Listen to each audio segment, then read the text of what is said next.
Good evening, everyone, and welcome to the New York Symposium. I'm Diane Sayre, independent candidate for U.S. Senate on the LaRouche line, and we're not that far from the elections now, and we also may not be that far from World War III, or more truthfully, we're actually in it already.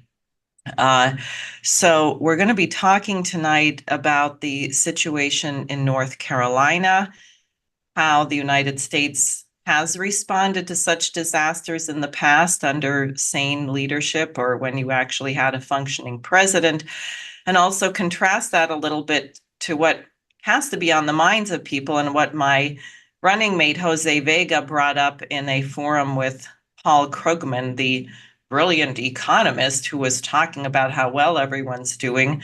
And Jose yelled, "Does North Carolina have to change its name to Israel or Ukraine to get any aid?" And then Krugman went out of his way to respond, saying that Jose clearly had been brainwashed by Donald Trump's propaganda about how the Biden administration is not responding to this crisis. Now, one of the reasons we're not responding is that we're so busy killing people other places, and maybe we would kill them more efficiently in the US if we weren't so busy killing them elsewhere. I just want to show you a picture of this incredible, horrible hole where Nasrallah, the Hezbollah leader, was killed by the Israelis. They dropped 82,000-pound bombs, destroying 11 apartment buildings to kill one person, killed over 1,000 people in the process. And I heard today that Lebanon now has 2 million people displaced, 10,000 people dead. And Biden and Kamala Harris said, and I guess Jared Kushner had his own crazy comments on behalf of Trump, that Israel has to quote unquote finish the job, whatever that means. Kamala Harris and Biden said this was a matter of Israel's self-defense. The Israelis, for their part, actually admitted that it had nothing to do with self-defense, and they said that Nasrallah had to be eliminated because he would not separate a deal with them from the plight of the Palestinians who are being slaughtered at the moment. Now, it turns out that, in fact, it's worse. And just as when the Hamas negotiator for the hostage release was assassinated when they were nearing a deal, which Netanyahu couldn't wiggle out of, apparently Nasrallah had agreed to a 21-day ceasefire. So it seems to be a typical tactic of the British Empire, the Anglo-Dutch Empire, and their lackeys like Israel, that if someone is about to end war, then you have to eliminate him so you don't have that possibility. Now to the situation at hand. And Craig Pasta Jardula, who's with us, and Jason Ross may have more updated figures. The last I heard, the number of dead from Hurricane Helene was somewhere around 200, but 1,000 or more people missing. There's various reports coming in about how people haven't been allowed to rescue people. One helicopter pilot reported, this was in the London Independent, that he heard that people were stranded. He was a firefighter. He had a helicopter. He's a trained pilot. So he rushed into action, rescued 6 people, and then was threatened with arrest. So he waited for the FAA to show up and arrest him. They didn't, but they closed the skies, or the area where he was rescuing people. No one showed up. One of the families that he was about to rescue, I guess ultimately someone showed up and the wife was able to get free. The husband had to swim across a flood with his cat. He managed to survive. But the point is, we don't actually know what's going on there, excepting that people have a distinct sense that the government of the United States is not interested in upholding or defending the constitutional principle of the general welfare. So Before we go to our speakers, I'm going to share with you a movie that I found quite delightful of a different era. This is from the hurricane in 1938 and the response to it from the nation under the presidency of Franklin Delano Roosevelt.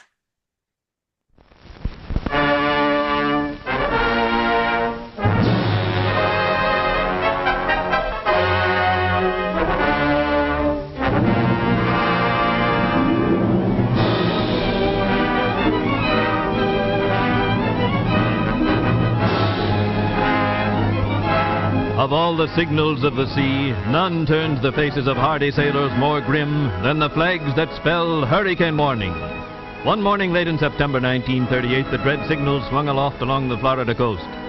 Up from the West Indies, cradle of hurricanes, moved the Terror, a pit of low atmospheric pressure into which the air rushed from all directions to form a whirling, shrieking vortex of high wind and heavy rain. Hurricane! The Coast Guard watched it warily as it moved northward, paralleling the coast. That night it was off the Carolinas. Next morning it was off Maryland and Delaware, apparently swinging harmlessly out into the Atlantic. But a high-pressure area at sea deflected the hurricane back toward land.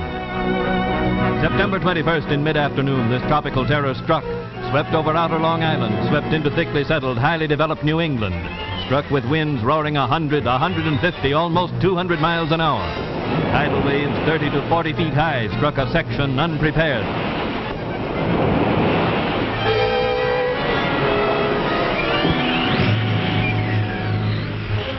The great wind-driven waves swallowed the sandy bulwarks of the coast, washed away the pleasant beaches of Long Island's southern shore, literally changed the coastline.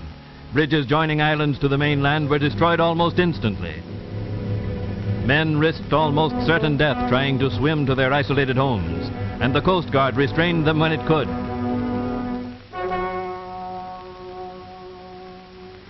Flicking New York City with its outer fringe, the whirling storm smashed full force across Long Island. Thousands of homes along the seashore were shattered, mansion and modest home alike. The storm tore timber from timber, leaving only tangled wreckage. Millions of dollars worth of yachts and pleasure craft were smashed or swept far up on land, damaged beyond repair. Undermined roadbeds derailed trains. Passengers were marooned, some of them drowned. Great radio stations, keys to wireless communication for the continent, went down as the tempest swung across Long Island Sound. Just back of New London's wreck-strewn waterfront, fire broke out in the night, sweeping 4 business blocks. Automobiles were crushed and twisted by falling trees and whirling timbers. Cutting a wide pathway of ruin inward from the sea, the storm piled up property damage in the hundreds of millions of dollars. The quiet dignity of colonial meeting houses was reduced to broken lumber. In one brief hour, part of the ancient beauty that was New England's heritage vanished forever.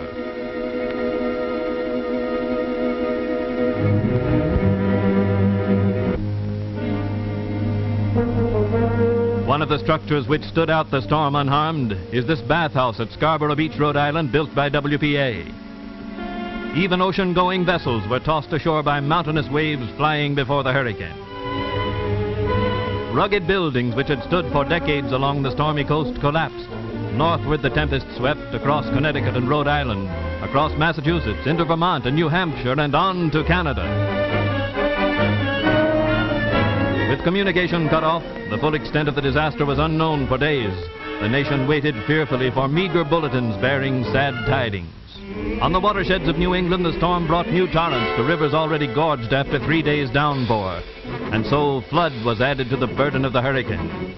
Sweeping down from their headwaters in the high mountains, swirling rivers rose to levels rivaling the disastrous floods of 1936, increasing the difficulty of removing refugees and of carrying food and help into the stricken area. The great dam at Holyoke was a cascade of thundering water as the torrent poured over its crest.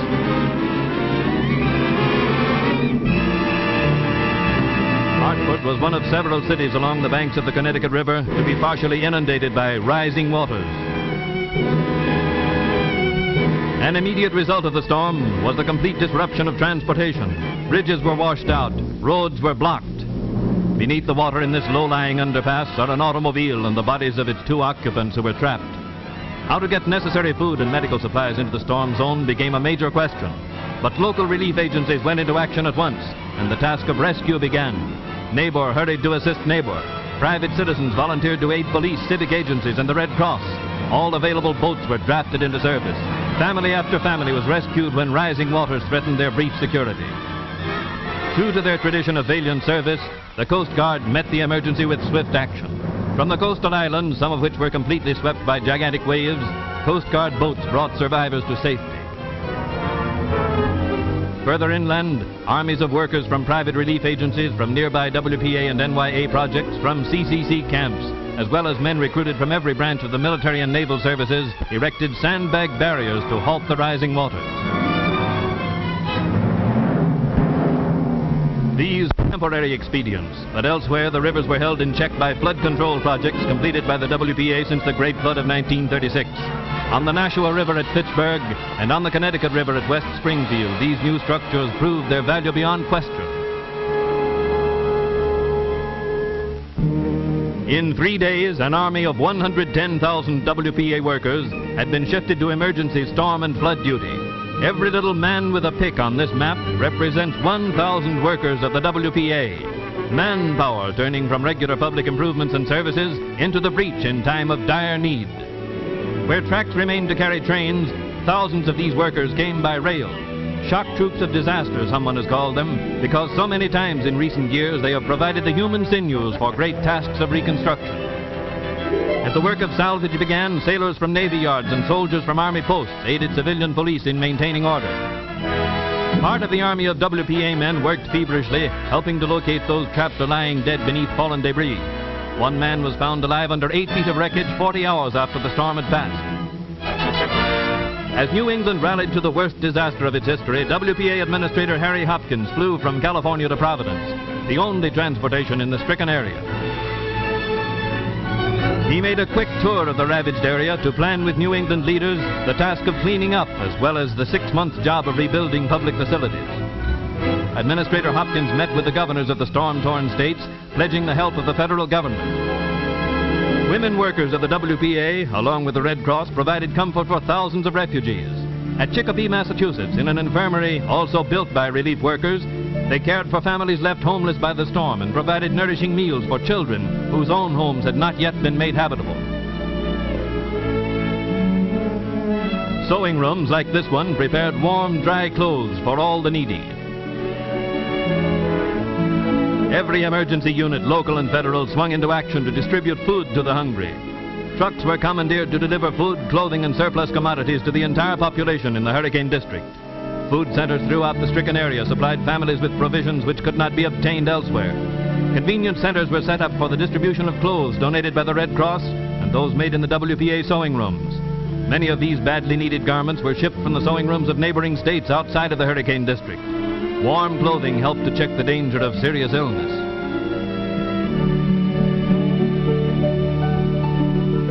Stubbornly, the ghastly wreckage of the storm gave way, and the realization came that it would not be days, but months before normal life could be resumed.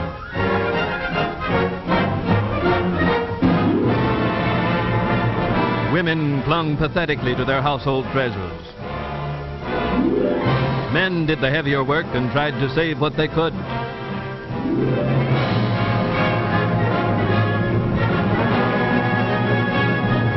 In many towns, like this one in Rhode Island, tons of mud and sand washed over the main highways. All of this had to be cleared away before the paralyzed villages could make any headway toward recovery. Food for these workers was a major task in itself. Every truck not otherwise employed was pressed into service and loaded with food for consignment to various emergency projects.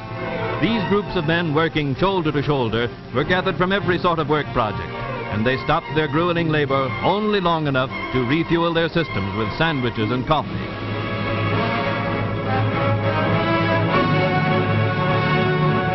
But man needed the help of machinery in his task. Huge sections of broken homes, roofs, whole wings, porches were dragged to open fields to be burned. These were the well-built homes of peaceful New England, destroyed by the awesome power of a tropical hurricane. Every saw in the storm area bit deeply into fallen giants that had been a feature of the beauty of New England. Here youthful NYA and CCC workers vied with older men.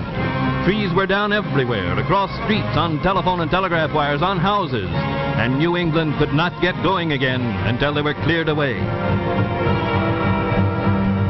Rivers had roared over their banks in whirling fury during the storm, and now tractors and cranes attempted to guide the streams back into their natural channels.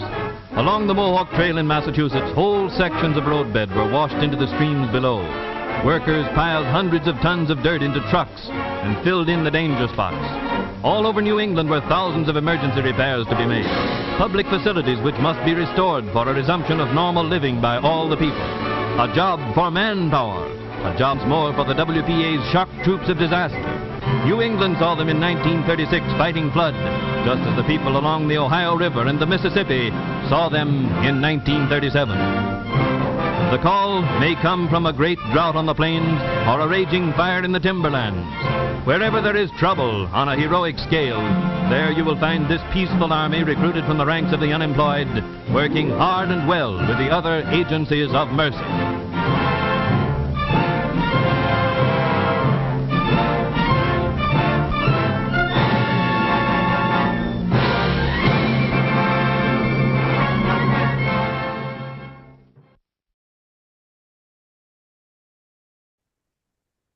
So it's a promotional of the WPA, but I think there's a striking difference. They said 110,000 people were mobilized within 3 days. That's really hard to even imagine at this point. And everybody had a shared mission to get the job done, to find the lost people, to rebuild, to get food, to get clothing. It was really organized. Now, I think what I'm going to do is go to Jason Ross of the EIR and the LaRouche science team, and then Pasta Jardula, who also has experienced some of the inaction in these things, who made a fact-finding visit to Lahaina in Hawaii, and I think has some thoughts on this. But Jason, why don't you go ahead? Sure. Let me say a couple of things. Participate in this. I appreciate it, Diane.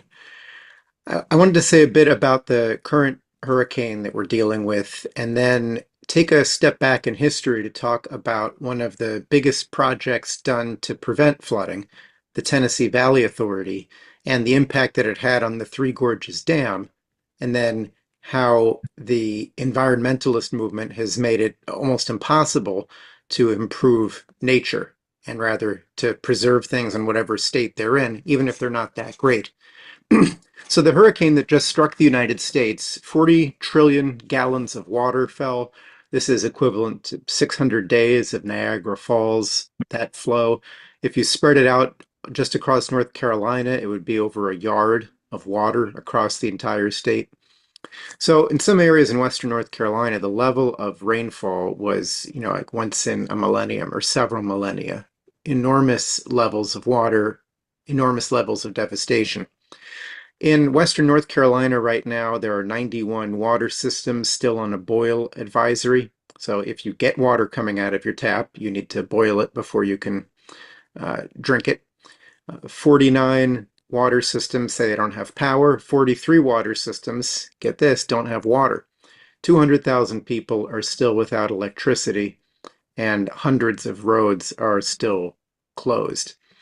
The long-term effects on transportation, water, electricity are huge. During the storm, over 6 million people lost electricity, and for rebuilding the power supply to some of the more rural areas, some of the components required for this means totally rebuilding substations. Transformers have been ruined or entirely swept away. And the large transformers used in substations, the production rate is so low that there's currently a 10-year backlog on ordering these things. Significant to the world economy, the ultra-high quality, ultra-high purity silicon quartz that's used for making microprocessors, most of it in the entire world comes from one area of North Carolina. So this is we definitely haven't seen a response on the level of what we just saw in that video from the FDR era. So let me say something about the way you can address these crises in advance. I'm not going to say much about what to do with the current one, but let's just take a moment to talk about the Yangtze River in China. It's the third largest river in the world by length. It's also the third largest river in the world by the amount of water flowing through it, um, behind the Amazon and the Congo. Along its banks is much of the agricultural land of China and major cities like Chongqing, Wuhan, Nanjing, Shanghai. Overall, the Yangtze River drainage basin is almost 20% of all of China's territory. Hundreds of millions of people live along it. And it floods, or at least it used to. Over the records of the Chinese dynasties from the Han Dynasty through the end of the Qing Dynasty, that's over 2,000 years, there were 214 floods recorded, once a decade on average. In the last century, there were floods in 1911, hundreds of thousands were killed. In 1931, 145,000 people were killed. An area the size of New York State was flooded in China. 100 million homes were destroyed. 7.5 million acres of farmland submerged. This is China along the Yangtze River. 1954, another major flood. 100 million acres of farmland inundated. 30,000 dead, 18 million people affected. Railroad service through the area on the major line from Beijing to Guangzhou was suspended for over 3 months. Flooding in 1996, followed by a larger flood in 1998. Over 3,000 deaths, 300 million people affected, 5 million homes destroyed, 50 million acres of farmland submerged, $30 billion in economic costs. So this is what the Yangtze River does. It brings water, which is necessary, and it also sometimes brings devastation. Going back to the creation of the Chinese Republic after the end of the imperial era, Sun Yat-sen, the father of modern China, had talked about putting dams along the river. In 1932, a Kuomintang team worked out some engineering plans for a hydroelectric dam. It wasn't built. Meanwhile, in 1933 in the United States, something wonderful was beginning to happen. This was the inauguration of the Tennessee Valley Authority, created under President Franklin Roosevelt as part of his New Deal projects to improve the productivity of the country and get out of the Depression. At the time the Tennessee Valley Authority was created, only 3% of people in its regions had electricity. There was malaria. In some areas, up to 30% of people had malaria. Average income was a third of the national average. This was a poor area of the country, the Southeast, the Tennessee Valley, along the Tennessee River and its tributaries. And because the river would flood periodically, it meant that there wasn't a whole lot of building near the river. Why bother creating a city conveniently located near the river if it's going to get flooded away? The result of that was also that there were smaller villages and settlements.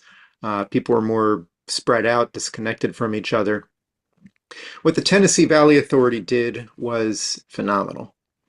Over the first 8 years of its existence, the number of electrified homes within the region, within its coverage area, went from 6,000 homes to 500,000.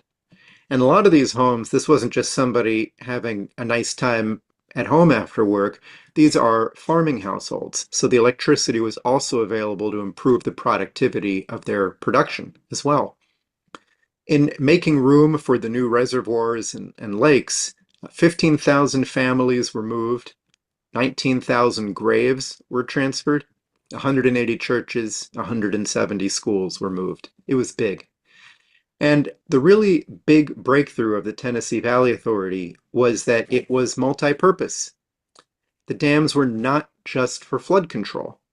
They were for power generation, navigation, irrigation, recreation, building parks and campgrounds and that sort of thing along them. So if you think about this region, before electrification and power-intensive fertilizer production, which goes along with it, Farming in the area wasn't that different than it had been in the 19th century. Very low productivity. So the goal was to transform the people. Libraries were built at the dam sites. The Tennessee Valley Authority had its own health department to combat disease like malaria. They set up model farms to teach new types of agricultural techniques, including ways to prevent the erosion of land and the loss of good soil. David Lilienthal, who was the head of the TVA, this is a quote from his wonderful book about his experience with the agency. He said, "There is almost nothing, however fantastic, that, given competent organization, a team of engineers, scientists, and administrators cannot do today. Impossible things can be done, are being done in this mid-20th century." Now, Lilienthal was asked in 1945 by Franklin Roosevelt's sort of unofficial personal representative to China if he would go to China to help with the development of a dam on the Yangtze in the Three Gorges era. Lilienthal had not yet gone to China when FDR died. It was not until 1992 that China officially decided to begin construction. And the TVA was not only a model for it, it was also involved in the planning. In September 1996, the Tennessee Valley Authority and representatives from the state of Tennessee itself, including the governor and former senator, held a conference on economic opportunities through water and energy. And where did these Tennessee agencies and people hold this conference? Beijing. Hmm.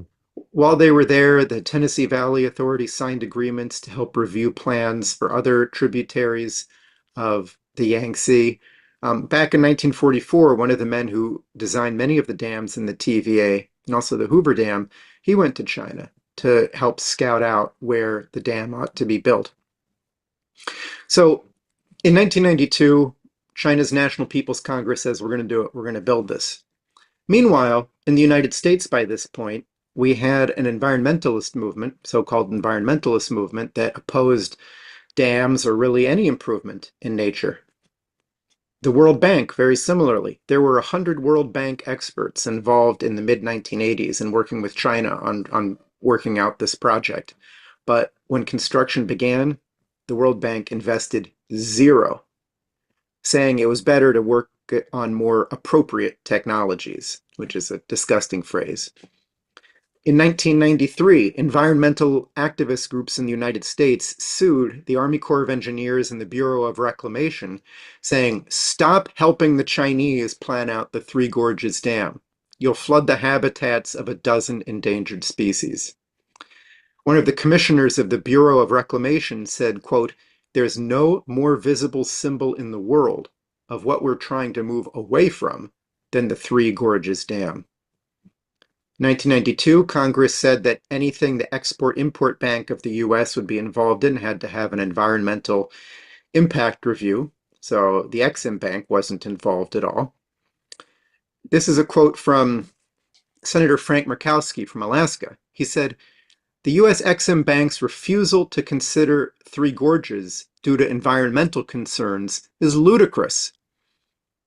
He pointed out that people talked about human rights and the large number of people that would have to be relocated when the new reservoirs flooded their towns. And he said, but what about the thousands of people that are being killed by the flooding? Don't their human rights matter? So the dam now exists. It is the largest power station in the world in terms of installed capacity. Its maximum power production, 22,500 megawatts. That's peak. That's not what it does most of the time, but this makes it the largest in the world. The water behind the dam is up between usually 145 and 175 meters compared to what it is downstream of the dam. And that range is to allow, when it's flooding along the upper reaches of the river, they prepare by lowering the water level in the reservoir so that when the floods come, there's plenty of room to accept that flood water and then let it out slowly during the dry part of the year to help keep the river flow more constant downstream. It's a wonderful project. It has essentially eliminated the threat of the largest, of many of the floods that could be threatening the region. The total cost was about $25 billion. And just in electricity sales alone, the dam pays for that construction, over a period of 5 to 10 years. That's not even counting all of the saving of people's lives and property damage and farms being ruined by not having floods. So I bring up these examples just to think about today. What is our relationship to each other? How much do we care about each other? How much does government actively do things to care about people? And what's our relationship to nature? Do we just accept that there is periodic destruction by a nature that we can't control, or that maybe we should try to reduce CO2 because it makes everything worse, as the story goes? Or are we going to take on the responsibility of working to improve our environment, to make it safer, to make it better to live in, and to be able, if not to entirely prevent, at least dramatically reduce the danger of the kind of flooding and weather disasters that continue so strongly to affect Western North Carolina in particular, but the whole region? That's what I'd like to share. Great. Wow. Uh, Holy cow. Go ahead, Pasta. Oh man, I don't you even know have? what to say. First off, thanks for for bringing me on, Jason. That was amazing. As you were talking about the dam in China, I was just, so intrigued with the story. I was like, did China get it right? What year did they get it right? And I also think about the Grand Renaissance Dam, that's being built. That was half of it was funded by the Chinese, I believe 500 billion or 500 million of the billion that the Ethiopians spent to make the Grand Renaissance Dam. But I also remember a lot of the rhetoric as this was being built. I think a lot of this is about control, because you talk about the electricity it brings and the opportunity it brings. I mean, it is a very interesting point. I'll tell you, LaRouches won't get played on the whole climate catastrophe scam going on. Not at all. You guys are great there. I'll tell you that.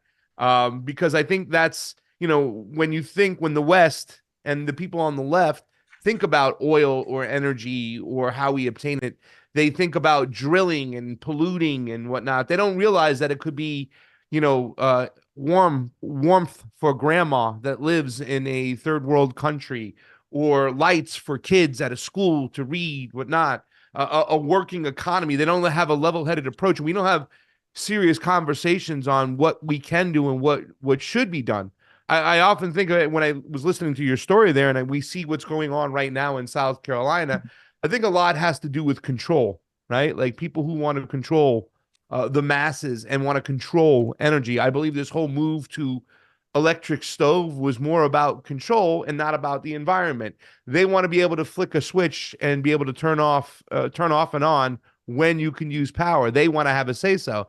And I think that kind of plays into what we see a lot of power and electricity. I mean, surely the Ethiopians are using this and being accused of stealing water from the Egyptians, and the Egyptians buy more weapons in Africa from the United States than any country on that continent, for sure. Sisi is definitely a friendly soldier to the United States government. Their rhetoric about what was going on and actually doing test flights out into the ocean, the same amount of distance it would be to fly to the dam. I think people were talking about, maybe the Egyptians were going to blow up this dam, because what did it really represent to the Ethiopians, right? Electricity, energy, economy, national sovereignty, being able to take care of themselves. So there are so many factors that go into play. And I often think about this. And the reason why you brought me on the show, Diane, even though you teased me, was talking about the Israeli-Iran situation and Jared Kushner. I want to get into that, but let me stay concentrated on topic. You can tease me all the time. But what's going on right now, where we hear reports, and let me say this much, from understanding, being on the ground in Lahaina, I've been to Lahaina twice, once 30 days after the fire, once 100 days after the fire. From what we saw in East Palestine, Ohio, from what we saw from the great Cynthia McKinney, who talked about what it was. She was trying to sound the alarm to what was happening in Katrina, because sometimes the recovery is just as bad, if not worse, than the actual catastrophe itself. And I think that's what we're going to see here with Helen or Helena. The fact that the government doesn't want to allow people to go in and help, private helicopter pilots that want to go and do those things. We saw the same type of behavior in FEMA, in Maui and Lahaina, where they didn't want the people helping out, but they were so, what's the word I'm looking for, without incriminating them, they wouldn't say no. They were bringing things in from other islands on jet skis. And that's not like small trips. Everybody thinks it's just let me see the island over there. Yeah, no, bringing stuff over, towing on jet skis, and how the community got involved. From the video that you played, what happened in the 1930s, it kind of so much spoke to the heart and soul of what Americans are all about. You know what I'm saying? Sometimes we get such a bad rap, but we saw the greatness of Americans in Maui, in Lahaina, as they were doing the things they were doing. Everybody coming together, the indigenous, the Howleys with the white people, the Filipinos that lived there, just bonding together to make sure that people had the basic necessities of water, food, clothing, those sort of things. Everything is so encompassing what's going on. And then we hear all the stories about why this is happening. I spoke to Diane before the show. I said I won't put my conspiracy theory hat on, but everybody's talking about, was this meant to happen? Were they doing this on purpose? Do the environmentalists, do they play a role of making sure that certain land will never belong to the people? You can't hide the fact that Governor Josh Green of Hawaii, the governor of Hawaii, was literally the keynote speaker for 15 Minutes Sustainable Cities 2 months before the fire itself. Hint over there. I don't know if you heard the news, ladies and gentlemen, but there's supposed to be a lot of lithium. Probably the most amount of lithium that's inside the United States might be up near those mountains in Asheville. And there's a lot of talk about, wait a second, you know what I'm saying? The government wants that. Is the response slow on purpose? Is it meant to be a well-managed gentrification? These are the questions we're supposed to ask. But let me tell you something else. A lot of the issues that are taking place nowadays, when you say the word aloofness, because people just don't pay attention to what's going on, that has a lot to do with ourselves and Americans. I know a lot of people would like to blame capitalism, but I would definitely blame individualism. I can tell you this much. The New York Mets were supposed to play the Atlanta Braves on Wednesday and Thursday last week, and it was just canceled and thrown on a Monday, a doubleheader. Let's just let the storm pass by, not even realizing that, it's only a couple hundred dead. The same thing they did in Maui. They downplayed that number, right, where the people said this number is way low. How many more people are trapped? How many more people are going to die? You know what I'm saying? And when you don't treat the trauma, if the government doesn't provide the resources and the help that's needed from what we've seen in the past, trauma is going to ensue. When I went back 100 days after, people who had put it back to their subconscious and masked what was going on from this deadly fire because they just jumped to help out mode, right? Working in these distribution centers. Months later, all of a sudden it hit them. What do I have? I'm staying in a hotel. Pretty soon they're not going to pay that bill. I have no house to go back to. My job is burnt down to the ground. What am I going to do? And then situations like the suicide take place, just like they're taking place probably in East Palestine, Ohio. People are in Maui too as well. And that's the thing. What is Hawaii without Hawaiians, excuse me. What is Hawaii without Hawaiians? Do you know they say a family every day leaves Maui right now? That's some of the counts we're getting in there. That's what we're going to see in Asheville. And that's something that Cynthia McKinney tried to point out in Katrina. Like, the storm has happened. They survived. They're alive. But what do they have to go back to? And every single phase, every single step of the way, whether it be the before, the horrible during, the horrible response for Katrina, for East Palestine, Ohio, for them to even make that burn cloud, in Maui, and now Asheville. The horrible response, and then the horrible, let's just leave these people behind. Let's give them $750 per household. Hey, they're getting $50 more than the people of Lahaina got, $800 per household in Lahaina. This is a joke what our United States government does to us. And then the politics just come into play. And this is why I'm very thankful to be with you today, Diane, because I think you're everything that a lawmaker should be. You got this little journalist gene where you go out there and you get the information, because if you're going to be making laws for the people, you better know what the problem is if you're going to give them the solutions. And I thank you for that. What does the political game do now as we're speaking right here? They're blaming immigrants, saying that immigrants, which really tapped into less than 10% of FEMA's budget, right? Less than 10%. They're blaming the immigrants now, saying they've depleted the funds, and now that's why they don't have money to help out the people of Asheville. It's disgusting, the spin that comes here. And at the end of the day, the people of Asheville are the ones who are going to be suffering, and I fear that a lot of them are going to have to leave that area, because the rebuild, I can tell you this much right now, people are showing me videos that we seen in Maui when I was there 100 days out. It almost looks as if the government hasn't even started the cleanup process. It's almost like they're purposely dragging their feet, and that's what we're stuck with today. Sorry if I rambled too much. No, not at all. And you're passionate, which people should be about this. That's, how can you let this sit? Someone, maybe in response to the email or the beginning of the discussion, sent a lengthy report. They had gone to help in various disasters. And this person says they were able to get in and out of Asheville, but they talk about something that happened after a hurricane in Florida, I guess the same year that we had Harvey in Texas. So they organized a bunch of people with their jet skis to get in there, bring supplies, and they found a homeowner who was so grateful to see them and said, yeah, FEMA has a station here, but all the FEMA people are doing is driving around. They're not even bringing people water. He said they're just driving around on their loudspeakers telling people to stay indoors. And he goes on to say that what it began to look like is that I'll just read this. He told us that the people of the Keys were all in despair because they had just seen weeks before the overwhelming support for Texas with Hurricane Harvey by the citizens of this country.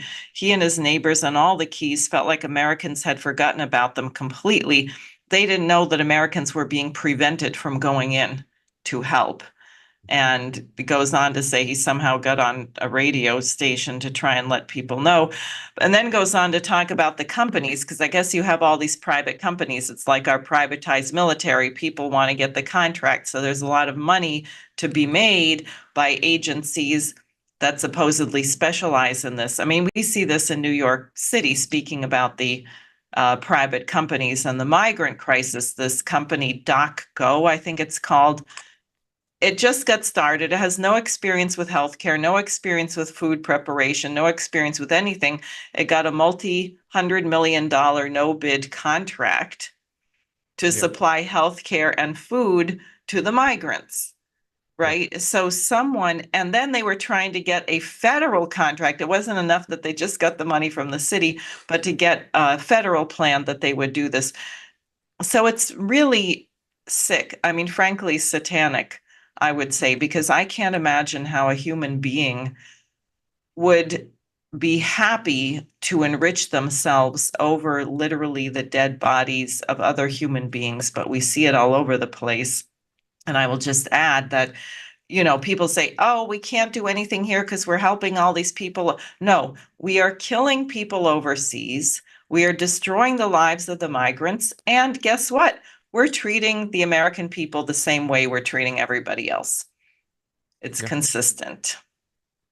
Jason, may I jump in real quick, or do you have something to say? I know. No, go right ahead. Okay, so I just want to make sure I don't step on anybody's toes as I'm an invited guest, and thank you once again for having me here. Listen, I mean, the first election that I observed internationally was in Nicaragua, and they gave me a choice. They said, Mr. Jardullo, you can go wherever you want in this country. We'll fly you out tomorrow to get where you want to go. Talk to my team. All right, we're going to go to Bilwi. We wanted to go to Bilwi because it was on the Caribbean coast, on the opposite end of the country, right? And we wanted to go there because it was an autonomous zone, and we wanted to witness an autonomous zone. They have 8 zones in Nicaragua. 2 of them are autonomous zones.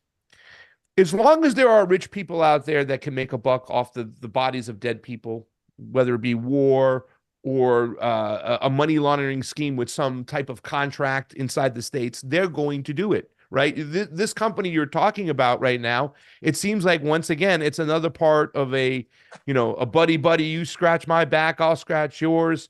We'll give you the contract. You give me my kickback. Here we go.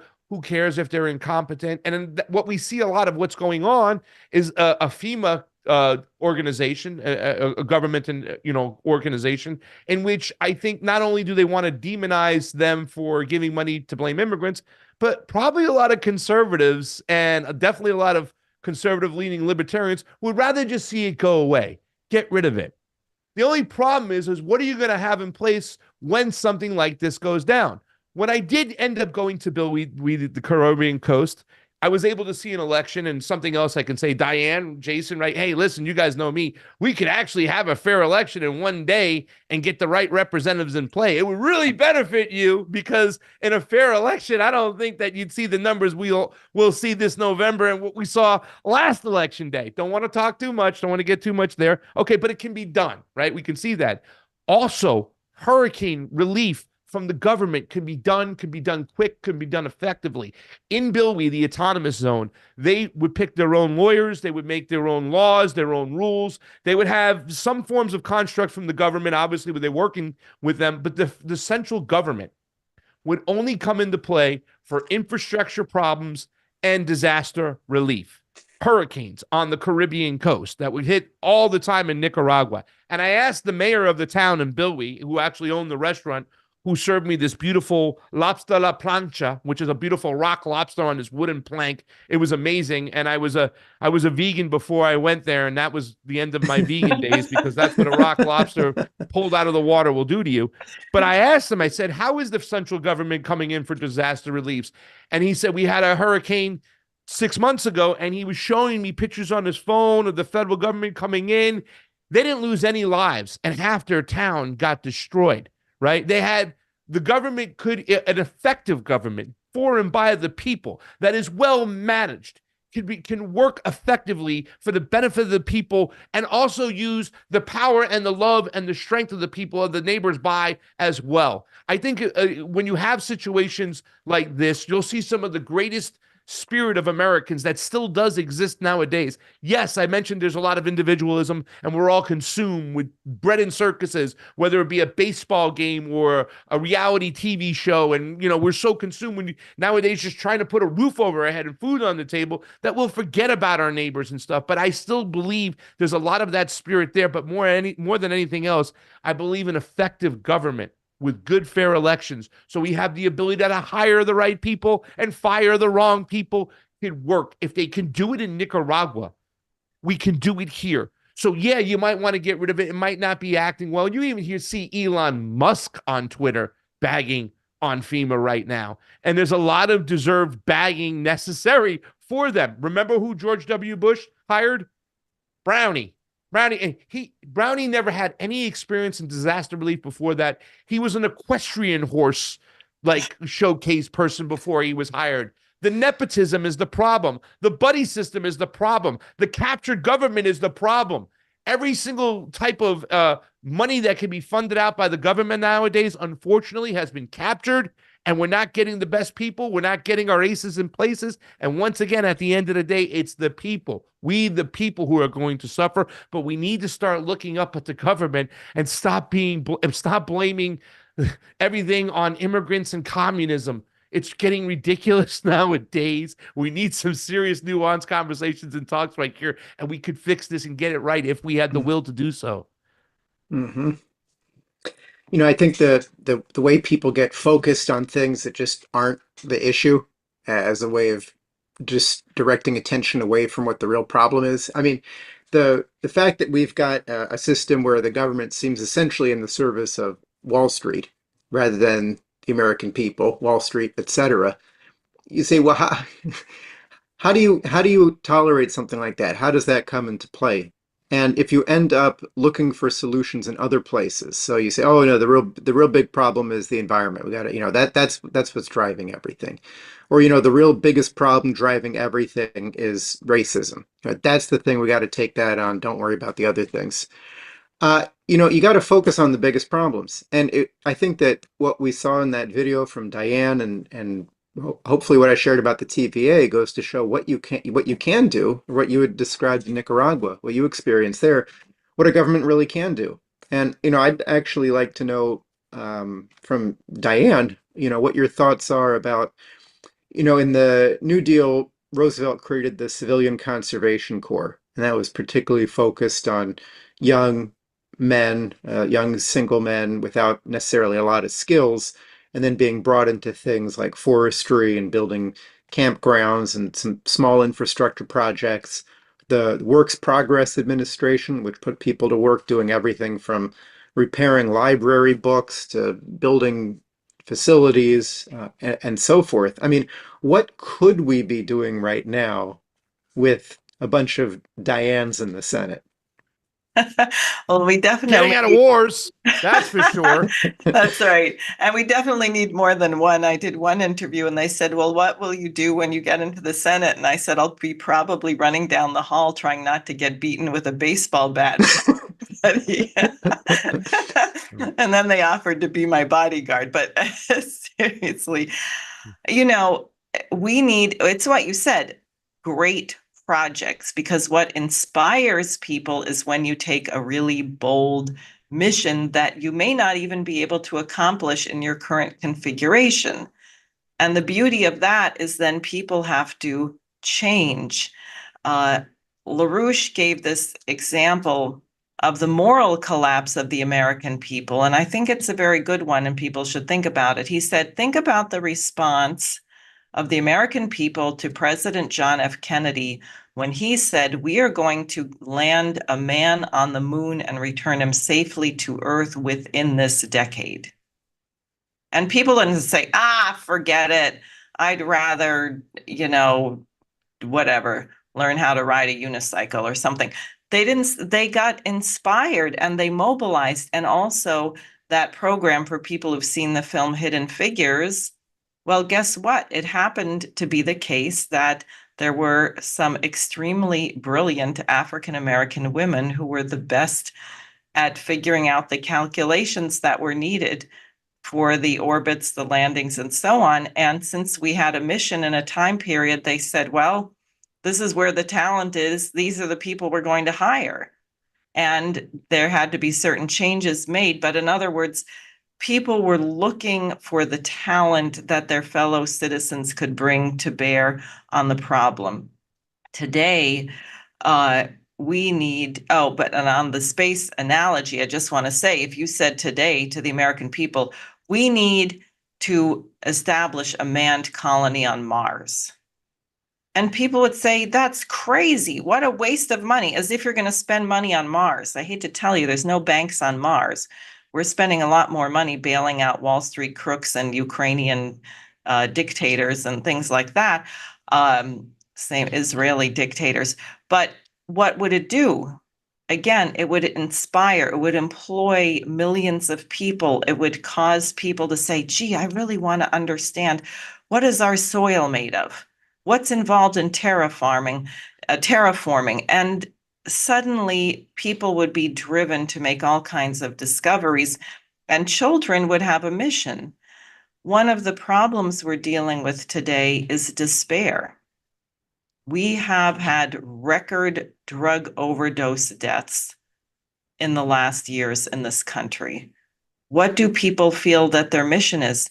People feel helpless and they don't feel like they have any relationship to the government. But I think almost the worst thing is for someone to feel that they can't make a contribution, because under it all, we can pretend that we don't realize it, but each one of us is not going to be here that long.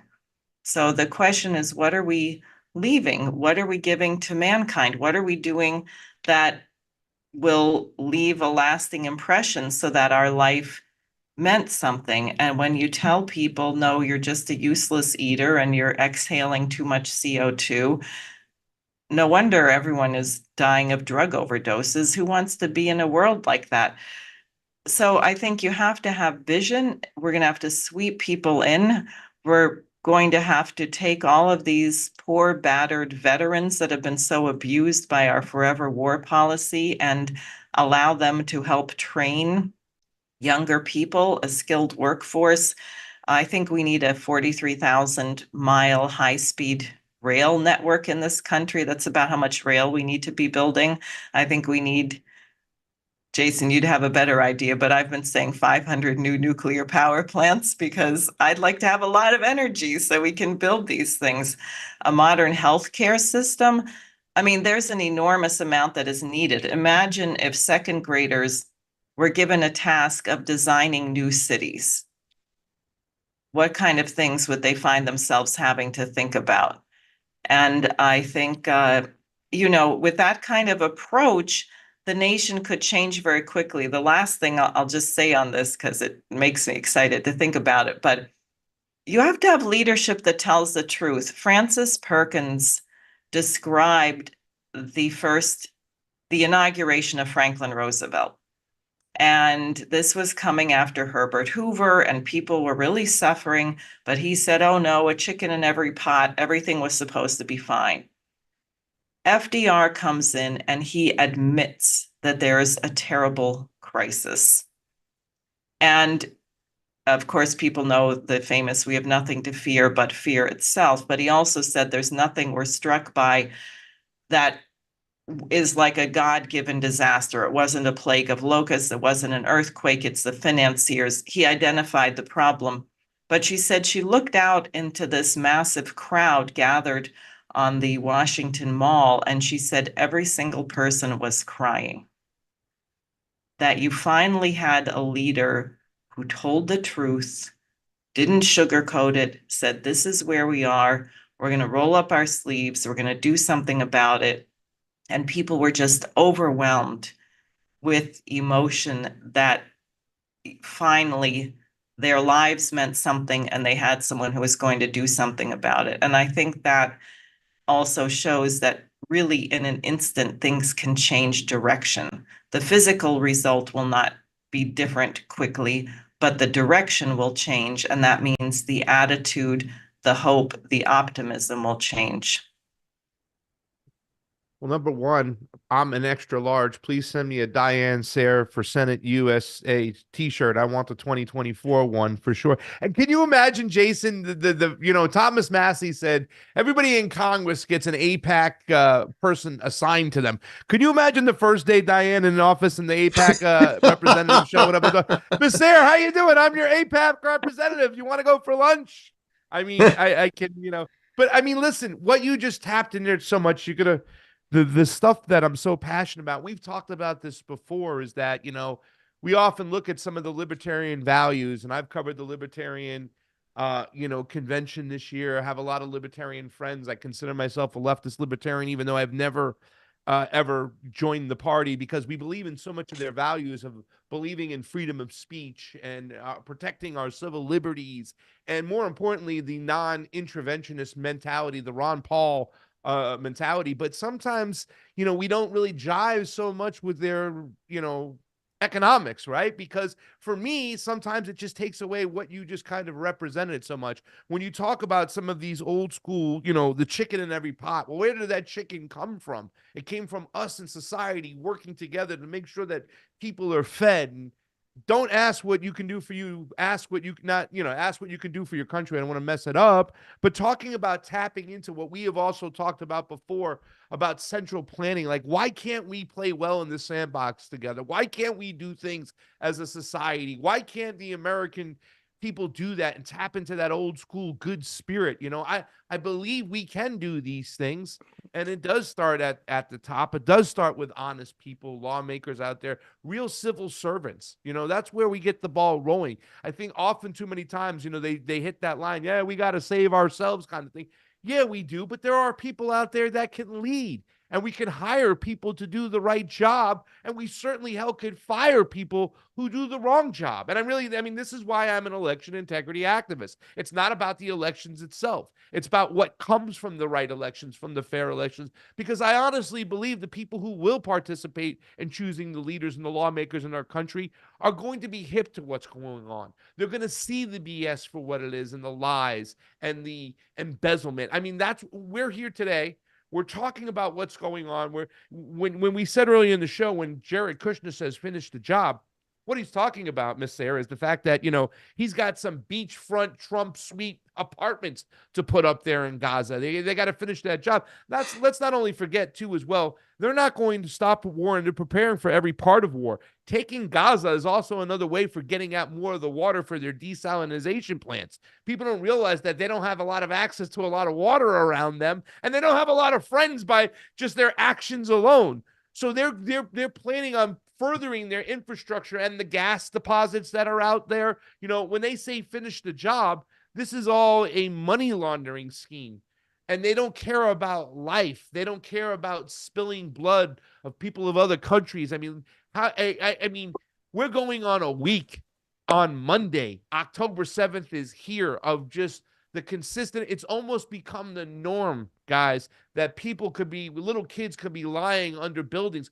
You showed the picture earlier today, Diane. They took out almost 1,000 people to go after one guy, and they justify that, and they're getting away with justifying that. That's why I won't play with certain people when they think that they can make Israel, Gaza a third rail. War is war, death is death. It doesn't make a difference who it's coming from. You could try to use their terrorist speech, which is the same thing as the left's version of hate speech. It's just another way to censor us and shut us down and then manufacture consent for all these wars. I just want to say in closing, though, I love the show today. I had a great time. And I think that tapping into the spirit of what we can do collectively shouldn't be shied away from, because I do believe we have a lot of great people in this country and we can do a lot of great things. But it does start with the leadership on top. And I just can't wait I wish I was living in New York so I can vote for you, but still, send me my t-shirt, extra large.